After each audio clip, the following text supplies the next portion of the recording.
Dale Carnegie's book, How to Win Friends and Influence People, is one of the most effective books in the world about human relations. If you want to improve your social IQ, be more influential, and improve your leadership skills, then this book must be your Bible. Even though the book was written 84 years ago, it is still applicable today, and because of that, it is one of the highest sold books in the world. In this video, I will summarize the entire book. After watching the video, you can say that you have read this book because it covers every single chapter and every bit of important information. Part 1. Fundamental Techniques in Handling People. Chapter 1. Don't criticize, condemn, or complain. People don't criticize themselves for anything, no matter how wrong they may be. Remember that people are creatures of emotion, and they are motivated by their ego and pride. Criticizing people nearly always puts them on the defensive, and they find ways for rationalizing their actions. Even family members of criminals frequently go into denial, blaming the system instead of the person for the crimes. Criticism hurts a person's pride and sense of importance. Remember, people can hold resentment for insults that can last a lifetime. Famous airplane test pilot Bob Hoover was flying back from an air show in San Diego when all of a sudden both of his engines cut out. Through some impressive flying, he was able to land the plane, saving those on board. Unfortunately, the aircraft was badly damaged. The reason for the harrowing engine failure was that the World War II propeller plane had been accidentally filled with jet fuel. Back at the airport, Hoover saw the mechanic who had made the mistake. The young man was in tears, knowing how furious Hoover must be over the loss of his expensive airplane and the danger posed to the 3 people on board. So, did Hoover yell at him, scold him, criticize him? Not at all. In fact, Hoover said that to demonstrate his faith in the mechanic having learned his lesson, he'd like the same mechanic to service his plane the next day. The reason for Hoover's benevolence was perhaps that he knew something that psychologist B.F. Skinner had discovered a long time ago, that animals rewarded for good behavior will learn more effectively than those punished for bad behavior. The same is true of people. Criticizing them won't encourage them to change their behavior because they're not primarily driven by reason, but by emotion. Any weak person can criticize or complain. It takes real character to understand and forgive. Chapter 2. Give honest and sincere appreciation. One of the strongest drivers of human behavior is the desire to be appreciated by others. We all like being complimented and hearing that we're doing a good job. Some people even claim that all civilization ultimately rests upon the human desire to be important.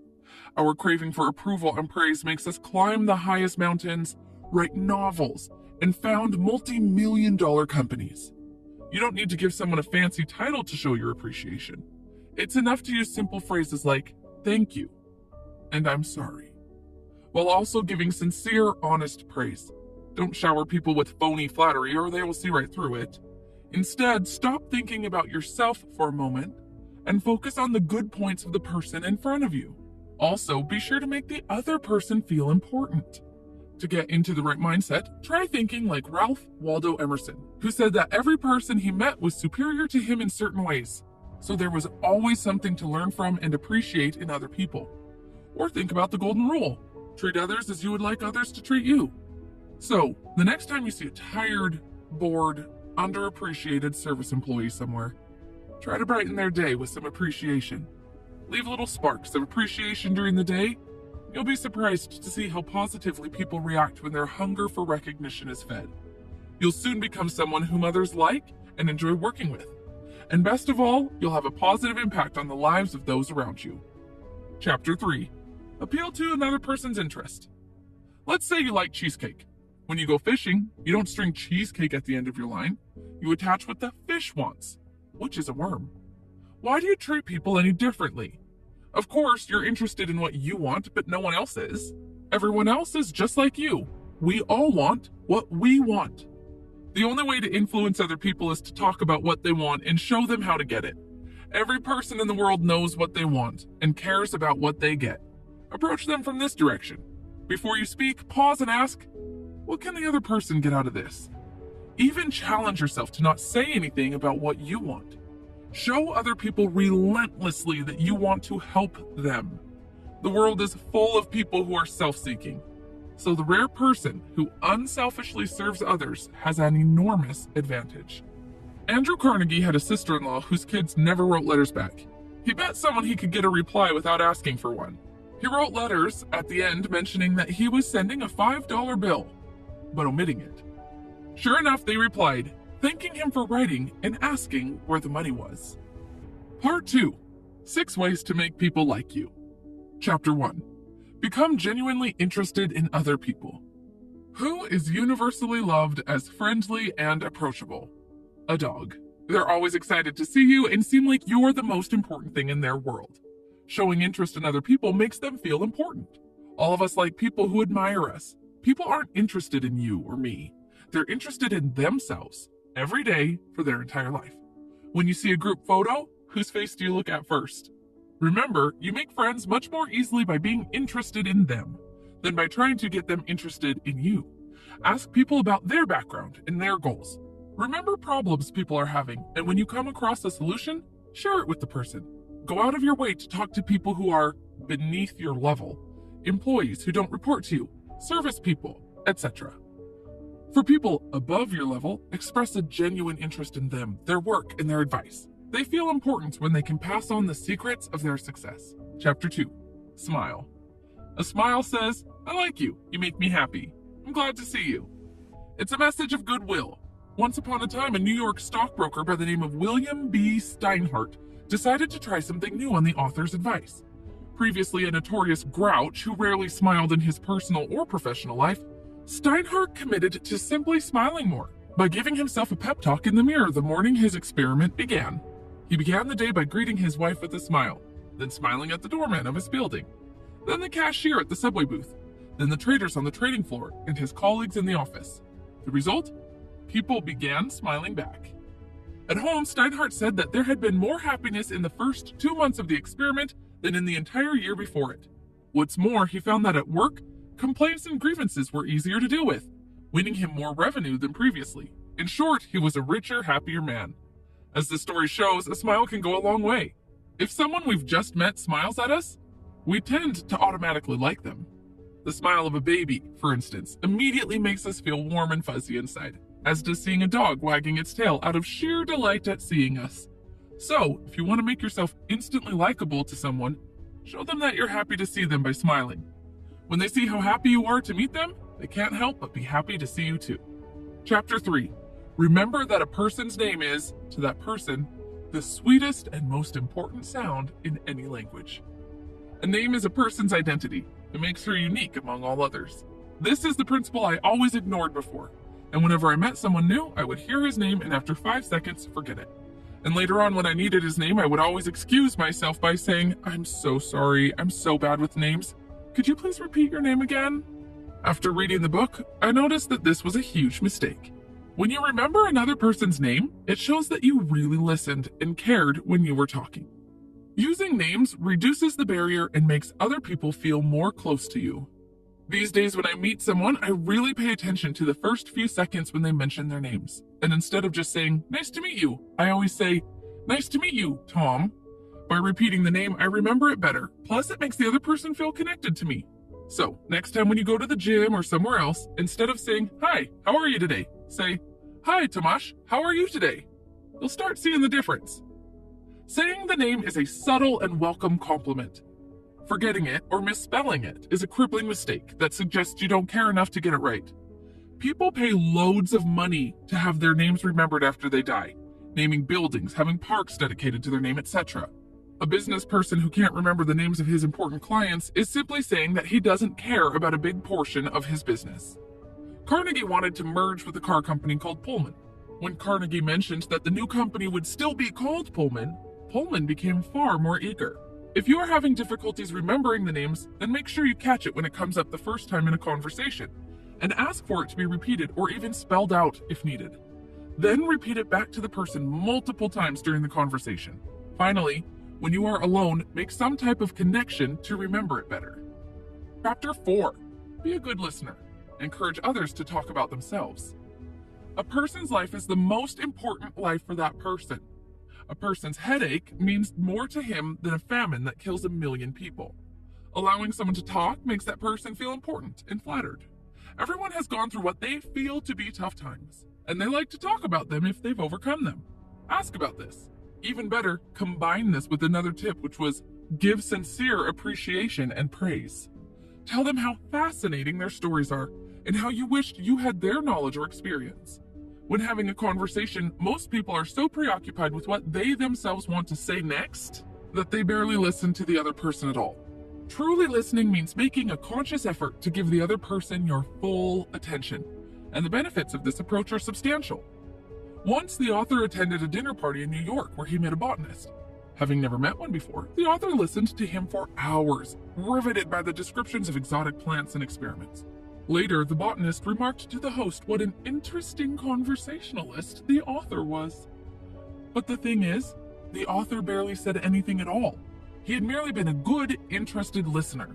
Before reading the book, I never paid attention to this principle.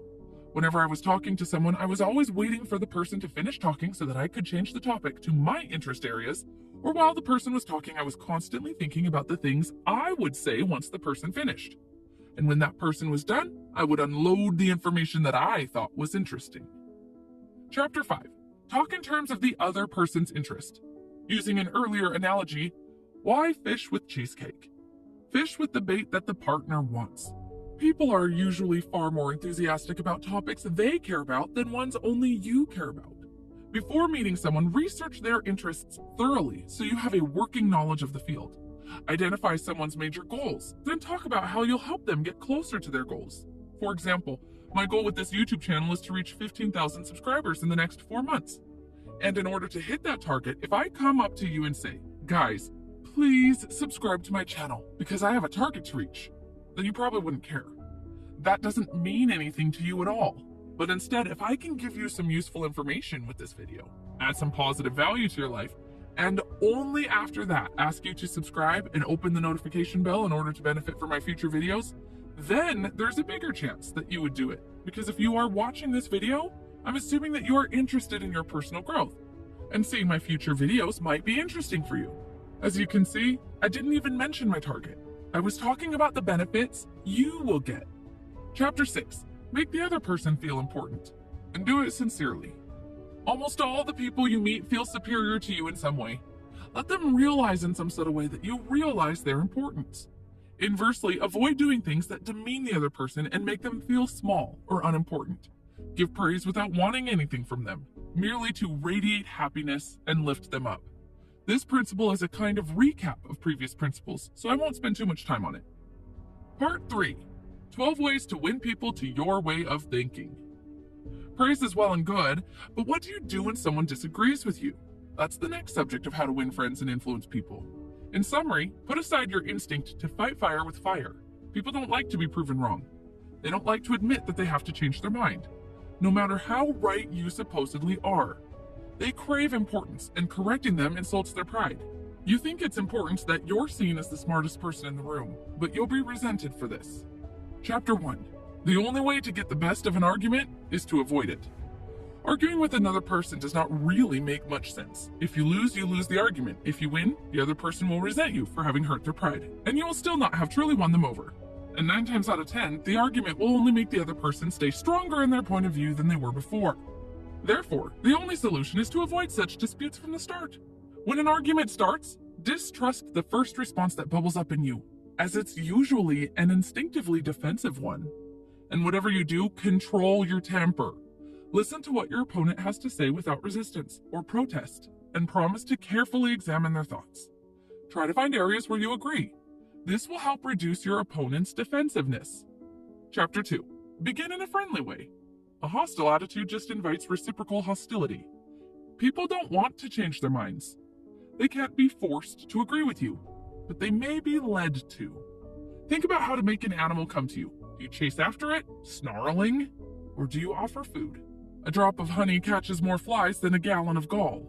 Someone had a tough landlord who increased his rent. Instead of complaining about how this was unfair, he talked about how much he appreciated the house and the way the landlord ran the building, and how he would like to stay another year, but couldn't afford it.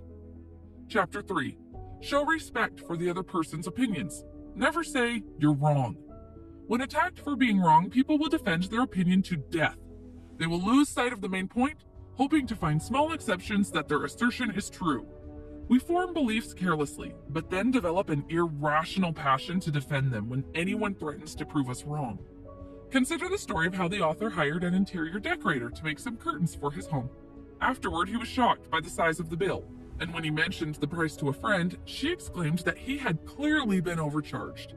Insulted, the author defended his actions, explaining that the high price was an indicator of quality. But then, when another friend dropped in and started to praise the same curtains, this time the author admitted that he actually felt he had overpaid and regretted the purchase. This positive approach disarmed him, and he could freely admit his mistake. You see, whenever you tell someone they're wrong, you're basically saying, "I'm smarter than you." This is a direct attack on their self-esteem, and they will want to retaliate because you're clearly disrespecting their opinions. Chapter 4. If you are wrong, admit it quickly and emphatically. Once the author was out walking his dog Rex in a nearby forest. Rex liked to run free and so was not wearing a muzzle or leash. Unfortunately, they encountered a police officer who sternly told the author that this was illegal, but that just this once he'd let them off with a warning. The author obeyed, but Rex didn't like the muzzle, so pretty soon they returned to their old ways. That's when the same officer caught them again. This time, even before the officer opened his mouth, the author himself expressed how very sorry he was, and how unacceptable his misdeed was. Normally, the officer would have probably been angry and handed him a fine, but thanks to this upfront admission of guilt, he did the opposite. The officer began arguing that the little dog really wasn't hurting anyone, accepted Carnegie's apology, and let them continue on their merry way. Admitting your mistake helps because the other person is usually trying to feel important by criticizing you about your mistake. But the moment you admit your guilt, the situation completely changes. Now, in order to feel important, they can no longer attack you, but rather have to show generosity by forgiving you. This is exactly what made the police officer so lenient in the example. So the next time you realize you're in the wrong, admit it enthusiastically. It will produce better results, and you'll find it's actually much more enjoyable than having to defend yourself when the other person points out your mistake. Chapter 5. Let the other person do a great deal of talking. Someone who disagrees with you will not pay attention to you while they are crying for their own expression. So encourage them to express their ideas fully. I'm sure you have seen arguments where neither person was listening to the other because they felt like their points were not being acknowledged by the other side. So always resist the temptation to interrupt the person. This is costly every time you do it. Imagine there's an empty bottle that fills as the person talks. When she fills the bottle, she becomes much more receptive to new thoughts. Before the bottle is full, she feels unheard. Every time you interrupt, you empty the bottle, and she has to start again. Chapter 6. Honestly try to see things from the other person's point of view. If you were born in the same body as your partner, had her experiences, and saw the world through the same lens, you would by definition arrive at the same conclusions. Consider the other person's ideas and feelings as important as your own. Imagine looking outside from another person's body. Adopting this attitude is actually productive. It will help you discover your partner's interests and articulate your argument to appeal to his interests.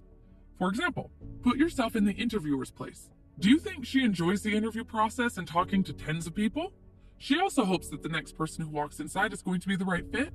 She also wants to end the interviews. Change your perspective. Instead of seeing an interview as a meeting to solve your problem, see it as a meeting to solve another party's problem. If you focus on their problems and explain how you will solve them, then your problem will be solved as well. Chapter 7. Be sympathetic to the other person's ideas and desires. Any upset person feels completely justified in their anger, no matter what you believe.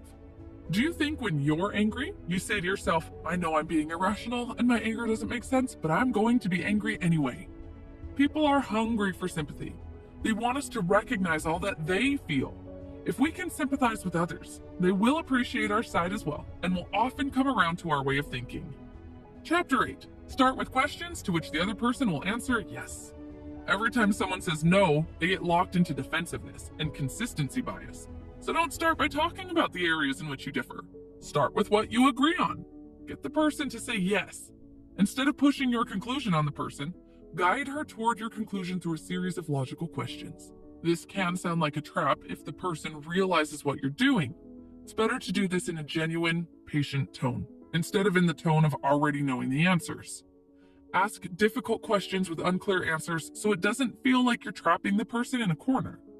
This technique is used a lot by salespeople. For example, imagine I want to sell my book summary to you and I would say, "You seem to be a person who likes to read, am I right?"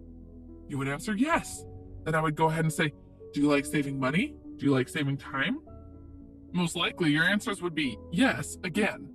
Once I get these yeses, I would then say, "Buy my book summaries. It's exactly what you want. It will save you time, money, and you will read a book much faster." How would you feel at this point? I'm sure you'd feel like I trapped you into something that you didn't want. Even if you liked my product, you'd probably be turned off by my approach and most probably would walk away. Chapter 9. Let the other person feel like the idea is his or hers. People like their own ideas better than other people's. Coming up with their own ideas makes them feel smart and important. Executing their own ideas instead of someone else's gives them a feeling of control.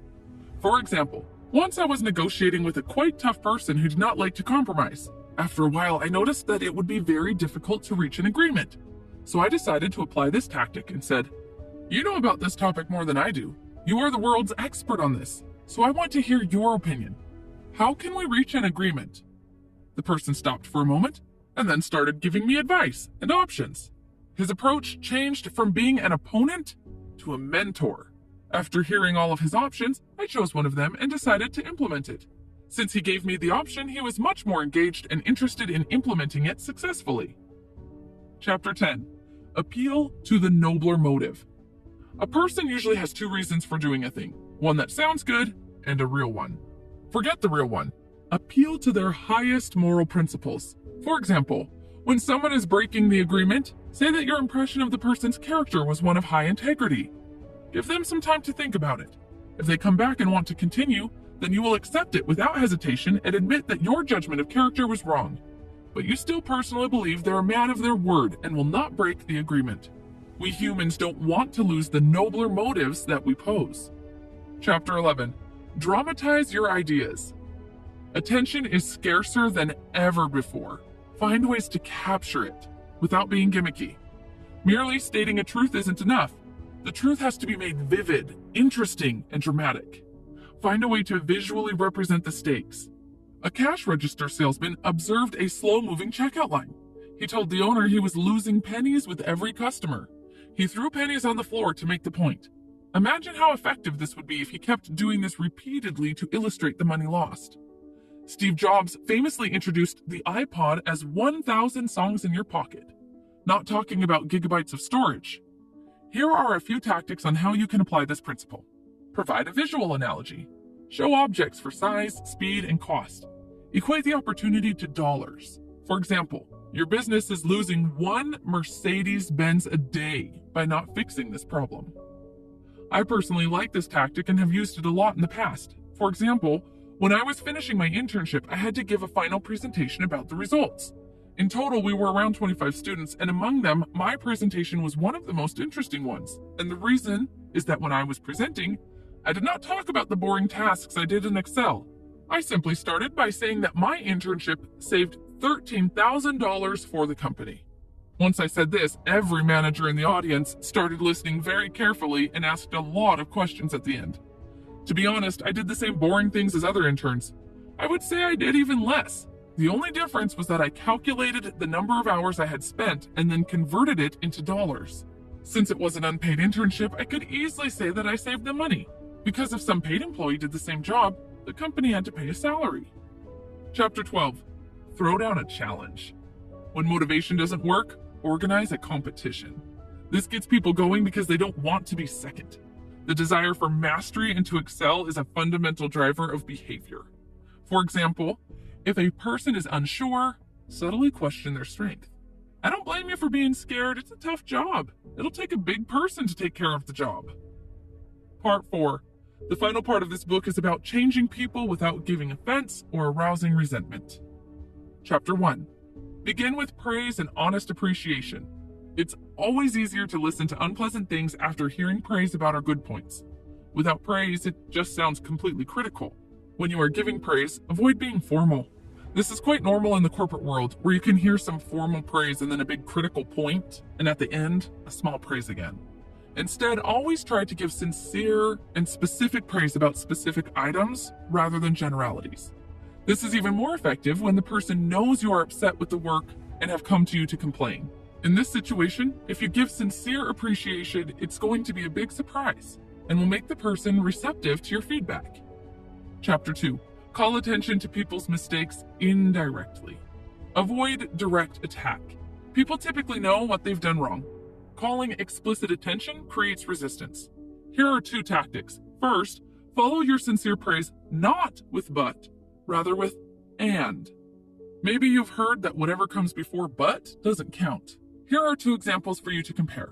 The first one, you've done an excellent job working hard, but you could have prevented these careless mistakes. Versus, you've done an excellent job working hard, and if you focus next on building a checklist, you'll improve your accuracy rate. The last approach avoids the negative feeling of failure. The second tactic, if a task is slipping, do it yourself, then show the work to the person. For example, John Wanamaker saw a customer being ignored at the sales counter while the salespeople were chatting in the corner. He serviced the woman himself, then handed the purchase to the salespeople to be wrapped. Chapter 3. Talk about your own mistakes before criticizing the other person. Admitting your own mistakes shows that you recognize the task is difficult and the person's mistakes are understandable. Implicitly encourages the person to rise to your level. Carnegie says if you want to change people into your way of thinking, then always talk about your own mistakes first before criticizing the other person. Never say, you are doing the wrong thing, or you should not do that. This would only push the other person into defensive mode and he will try to prove himself right with every possible explanation. Instead, first talk about your own mistakes. Tell them how you felt when you were in their shoes and how wrong you were. For example, I used to hire students for an internship program for a company that I worked for several years ago. During the interview process, I could see that many students couldn't really express themselves because of the stress and tension. I'm sure you're familiar with that feeling. As soon as you enter the interview room, your IQ level drops to 20, and you can't even answer simple questions. This made my job difficult as well, because it was difficult to identify if the student didn't know the answer or if he just couldn't answer because of stress. The situation got even harder when the student was introverted and shy. So I always tried to make them feel relaxed by telling them that it was just a friendly conversation and they shouldn't be stressed out. However, it never worked. One day, I decided to start the interview process with my own embarrassing interview story when I was applying for the same position that they were applying for right then. I told them how I couldn't answer the interviewer when she asked me if I could name one social media platform that was famous at the time. At that time, Facebook was the biggest social media platform and I used it every day. However, I couldn't answer such a simple question. The interviewer waited for several seconds for my answer and then silently said, Facebook. Still today, I can't understand how I couldn't answer such a simple question. The story made the students laugh and feel relaxed because they could see that I'd also been in their place. And admitting my own embarrassing story helped them feel comfortable. It showed that we are all human and we all make mistakes in this type of stressful situation. Chapter 4. Ask questions instead of giving orders. Asking questions has plentiful benefits. First, it allows your partner to come to his own conclusions independently. People like their own ideas better. Second, it gives control to the person and makes him feel important. Instead of following someone else's orders, the person is now following his own. Third, it stimulates the creativity of your partner. New, better ideas might actually come out. Here are a few questions you can use. Do you think that would work? What do you think of this? Can we think of different ways to do it? Chapter 5. Let the person save face. People crave importance. If you bulldoze this importance away, the person will resent you and become more difficult to influence later. Let them preserve their pride. The book doesn't give clear directives on a general way of how to do this, but it centers around preserving the person's pride and what they care about. For example, when an employee made a mistake, she apologized for the error and said she would have the new report before the next meeting. Instead of criticizing her carelessness, the manager thanked her for her work, said it wasn't an unusual error for a new project, expressed his faith in her, and knew she had done her best. Chapter 6. Praise every slightest improvement. Praising every improvement inspires the other person to keep on improving. Again, keep in mind that people crave importance like food, and giving them a little bit of praise makes them hungry for more. I personally believe in the power of this tactic because I have seen how it works in my own experience. It's changed me from being a shy, non-communicative person to a team leader who managed 25 people and gave presentations in front of hundreds of people. If you're going to apply this tactic, please give specific praise. Single out a specific accomplishment instead of general flattering remarks. This makes your praise sound more sincere. I remember when I started my second job, many of my colleagues in the office warned me to be very careful with one of the employees in India. They told me that he was quite lazy, he replied to emails very late, and the quality of his work wasn't good.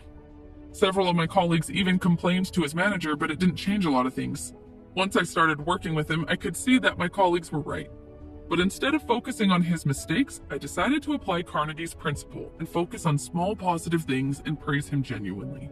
So whenever I saw even a small good work from his side, I praised him for that specific work and sometimes added his manager to carbon copy. After some time, the number of good works started to increase, and after 7 weeks, he was a completely different person. He became very proactive and friendly in his communications, and it wasn't just toward me, it was toward others as well. He even added me as a friend on Facebook, which never happened to any of my colleagues before. Chapter 7. Give the person a fine reputation to live up to. If you want to improve something about a person, act as though that trait was already one of his outstanding characteristics. For example, let's say that when you are having a conversation with your friends, one of them says that he knows you as a person who can keep a good secret and can be trusted no matter what the conditions are. The rest of your friends also agree with this opinion. After hearing this, even if you are not a person who can keep a good secret, you'll start acting like one. You will be very careful not to lose this status. You will always speak very carefully in order not to reveal someone's secret and lose your valuable title. Chapter 8. Make the fault seem easy to correct. If you tell someone they lack the talent and will never be good at something, you've removed interest and hope for improvement. Instead, tell them they have the right talent and fundamentals, but just need to practice getting better.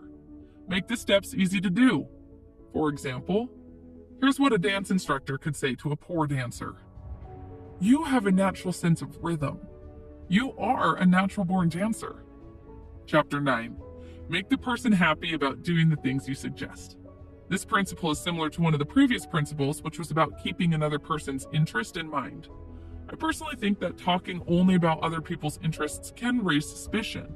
For example, if someone is talking only about your interest without theirs, you might suspect that not everything is being revealed.